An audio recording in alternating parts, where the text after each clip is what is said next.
안녕하세요. 미신의 왕국입니다. 여러분, 이번 영상의 주제는요, 운이 급격하게 올라가는 개운법 두 가지에 대해서 말씀을 드리겠습니다. 물론, 사주와 풍수와 관련된 학문이 기반이 되겠지만, 저의 경험을 추가로 해서 찍어드리는 영상이라는 점 말씀드리겠습니다. 모든 가정에 행복과 행운이 가득하길 기원하며 바로 본 내용을 말씀드리겠습니다. 운이 올라가는 개운법 첫 번째는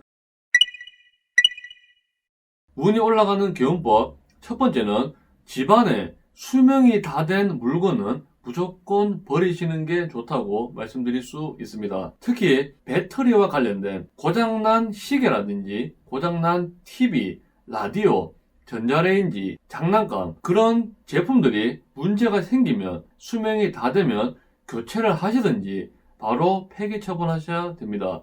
제가 나중에 운 떨어지는 그런 행위에 대해서도 말씀을 드릴 건데 집안에 값비싼 컴퓨터라든지 혹은 TV 이런 것들이 갑자기 고장나면 또 그거는 안 좋은 기운이기도 하거든요. 어쨌든 그런 식으로 수명이 다 된 물건을 집안에 두신다면 아주 흉하다고 말씀드릴 수 있습니다. 제가 4월 초에 집안의 조상님들 묘지를 화장하고 왔다고 말씀을 드렸잖아요. 그때 제가 저희 어머니 집에서 한 이틀 잤는데 가보니까 이상하게 잠이 안 오는 거예요. 집에서 집에 자려고 누워있는데 거실에서 이상한 막 애기 우는 소리가 들리고 이상한 잡소리가 다 들리더라고요. 예를 들면 문이 열리지도 않았는데 좀 삐그덕 소리인가 끼기 소리인가 그 소리가 나고 고양이 울음소리가 마치 애들 우는 것처럼 막 들리더라고요. 그때가 새벽 한 3시, 4시쯤 됐는데 제가 좀 잠도 못 자고 좀 예민해가지고 어머니한테 얘기를 했거든요. 제가 또 문을 닫고 열고 왔다 갔다 하는 소리에 깨셨나 봐요. 그래서 제가 지금 밖에 사람도 없는데 막 사람이 많이 다니는 것 같다.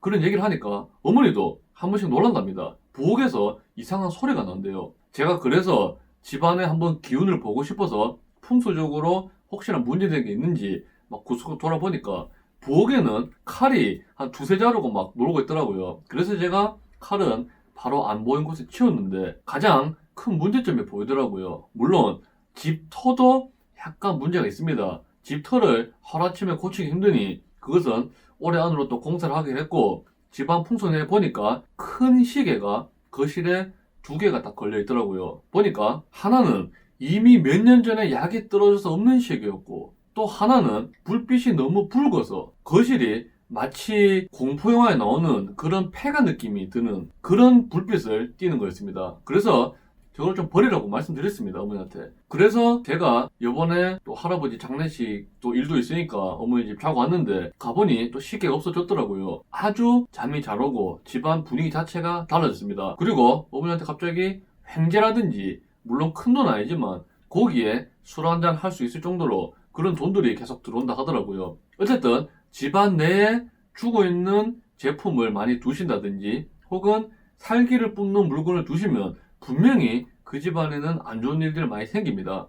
특히 연세가 많으신 어르신들에게 그 해가 보다 더 크다고 할 수 있거든요. 그래서 집안에 안 쓰는 물건은 반드시 버리시고 치우시길 바랍니다. 나중에 알고 보니까 시계가 하나는 약이 없다 말씀드렸잖아요. 벌써 몇 년 됐더라고요. 몇 년 동안 그 시계가 안 가는 것을 또 걸어 두셨고 뭐 그렇게 두셨는데 또 시계가 북쪽에 걸려 있었습니다. 거실에 북쪽에 걸려 있었는데 그 전자시계가 내는 불빛이 또 빨간색이었어요. 북쪽은 검은색 계열이나 혹은 녹색 계열, 금색 계열을 두시는 게 좋은데 빨간색은 남쪽이라든지 이런 곳에 두셔야 되는 물건입니다. 구조에 맞지도 않는 그런 물건을 두셨으니까 집안에 좋은 기운이 있을 리가 없죠. 저희 어머니께서는 꿈을 잘 안 꾸시고 그냥 머리만 딱 대면 주무시는 잠을 잘 주무시는 성격인데 사주라든지 이런 거 아예 모릅니다. 근데 이상하게 집에 좀 들어오기 싫다 하더라고요. 그 시계에 얽힌 사연은 굉장히 많지만 그거 얘기하면 좀 시간이 길기 때문에 안 좋은 것들은 바로바로 치우셔야 됩니다. 그래서 제가 그 시계를 치우고 난 뒤에 집에 한번 가봤더니 잠도 잘 오고 여러모로 좀 괜찮았습니다. 그리고 집안에 두면 안 좋은 풍수 아이템이라든지 그런 것들은 제가 또 추후에 정리를 해서 올려드리겠습니다. 어중간하게 알고 있어서 개운템을 두신다면 굉장히 해롭거든요. 그리고 운이 올라가는 개운법 두 번째는 바로 남을 비난하지 않는 것이 되겠습니다. 갑자기 미신의 왕국에서 사주와 풍수 이런 것을 다뤄준 사람이 갑자기 비난하지 마라 이렇게 말하면 약간 주제가 이게 연결성이 없을 수 있잖아요. 하지만 이것은 지극히 운이 올라가는 개운법이고 저 또한 아주 크게 효과를 봤다는 점 말씀드립니다. 제가 무일푼일 때, 물론 지금도 약간 무일푼에 가깝지만요, 돈이 아예 없을 때, 그때 사업이 너무 하고 싶어서 마음이 가는 사람 몇 명을 모았습니다. 그래서 돈이 없지만 우리 꼭 성공하자, 프랜차이즈 내서 꼭 성공하자, 그래서 일용직부터 시작해서 한 두세 달밖에 안 걸렸을 거예요. 두세 달 동안 돈을 바짝 모아서 집기를 사고 또 보증금을 구하고 몇 달치 월세를 구해서 장사를 시작했습니다. 이미지 보이시죠? 그래서 제가 아무것도 없는 상황에서 사람들을 설득할 수 있었던 것은 저는 굉장히 화술을 많이 연습했습니다. 그리고 무건수행이라고 제가 한 번씩 2020년에는 토끼띠라든지 혹은 말띠라든지 쥐띠라든지 이런 분들 무건수행이 꼭 필요하다 말씀드렸잖아요. 제가 무건수행을 여러 번 했는데 어쨌든 무건수행하는 방법도 말씀드릴 것인데 맨 처음에 군벅이라는 가게가 장사를 시작했을 때 장사가 아주 잘 됐습니다. 햄버거 대형 프랜차이즈가 근처에 있었는데 그것에 비해서 저희 가게는 규모가 10분의 1? 한 10분의 2도 안 됐는데 매출액이 거의 반등까지 따라갔어요. 그만큼 잘 팔렸고 인기가 많았는데 그 당시에 같이 일하는 사람들이 한 번씩 일하다 보면 안 맞는 게 있잖아요. 예를 들면 패티를 굽고 빵을 포장하는데 흡연을 하고 들어와서 손도 깨끗이 안 씻고 뭐 포장을 한다든지, 물론 그런 건 없었지만 그런 식으로 눈에 탐탁지 않게 일이 좀 많았습니다. 그래서 저는 어떤 사람을 절대 인간적으로 비난하지 않았지만 일적으로 좀 뭐라 했거든요. 그러니까 이런 일들이 쌓이다 보니까 또 사람 간의 관계가 틀어지더라고요. 제가 군복처럼 이런 사업을 한 7, 8개, 약 10개 가까이 했다고 말씀드렸잖아요. 그래서 항상 무일푼을 시작했고 항상 사람을 모아 시작했는데 한 3년 전에는 깨달았는데 이거 비난하는 것이 결코 아무 득도 없다는 것을 그제서야 깨우쳤습니다. 그래서 비난하기보다는 대비책, 예를 들면 패티를 굽다가 흡연을 하고 싶으면 흡연은 일 마치고 하고 손님에게 최대한 청결하게 물건을 제공해야 되기 때문에 그렇게 하고 일을 마치면 흡연을 같이 하자, 이런 식으로 제가 설득을 해야 되는 건데 저는 어떤 일이 아니라고만 말을 했던 겁니다. 제가 지금 말씀드리는 게 저 무슨 소리 하지? 이렇게 들릴 수도 있는데 공개적인 자리에서 남을 비난하거나 그런 버릇을 끊으시면 아주 놀라운 일들이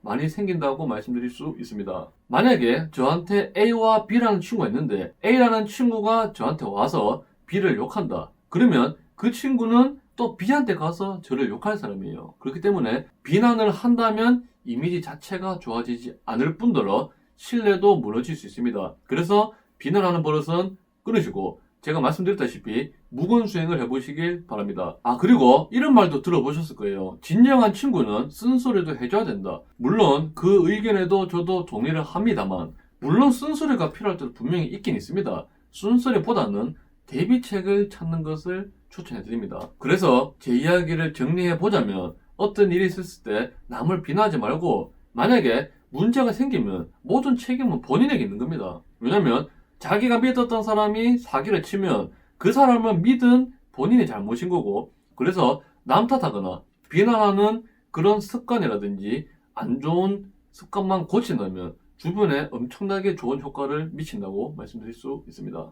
어쨌든 속는셈 치고 비난하는 습관을 한번 버려보시고, 꼭 비난을 하고 싶거든 본인의 배우자나 아니면 정말 믿을 만한 사람에게만 털어놓으세요. 그러면 속도 후련해질 뿐더러 그 사람과의 관계가 돈독해지는 그런 효과도 있거든요. 그리고 제가 항상 말씀드리지만 무건수행을 하라고 말씀드리잖아요. 무건수행이라는 게 말을 안 하고 가만히 있는 게 절대 아닙니다. 어떤 얘기를 할 때 상대방이 물어보면 대답을 하지만 쓸데없는 소리를 하지 말라. 이게 무건수행이거든요. 만약에 본인이 말을 너무 함부로 해서 무건수행이 필요하다. 그러면 한 달을 목표로 잡으시고 첫 일주일에는 이틀만 무건수행을 해보세요.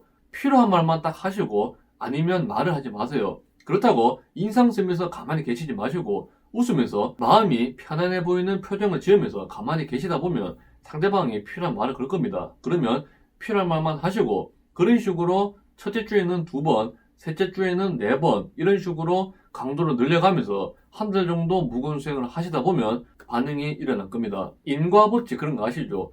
내가 어떤 특정한 행동을 하지 않으면 상대방도 나에게 특정한 행동을 하지 않습니다. 그래서 기브 앤 테이크 이런 거 있잖아요. 쓸데없는 소리를 끊는 순간 바로 운이 올라가는 거예요. 잔소리도 안 하게 되고 이상한 말도 안 하게 되면 사람들이 또 본인을 좋게 보거든요. 그래서 기분이 좋아지고, 기분이 좋아지면 운이 올라가고, 운이 올라가야 소기의 목적을 달성한다고 말씀드릴 수 있습니다. 여러분, 오늘 말씀드린 개운법은 여기서 마치겠습니다. 특별한 개운템이 있는 것도 아니고 어떤 특정한 비법이 있는 것도 아닙니다. 삶의 지혜이기도 하고 제가 정말 뼈저리게 느꼈던 그런 개운법들이기도 하니 어쨌든 마음이 가신다면 적극 활용해 보시길 바라겠습니다. 미신의 왕국 시청해 주셔서 너무 감사드립니다.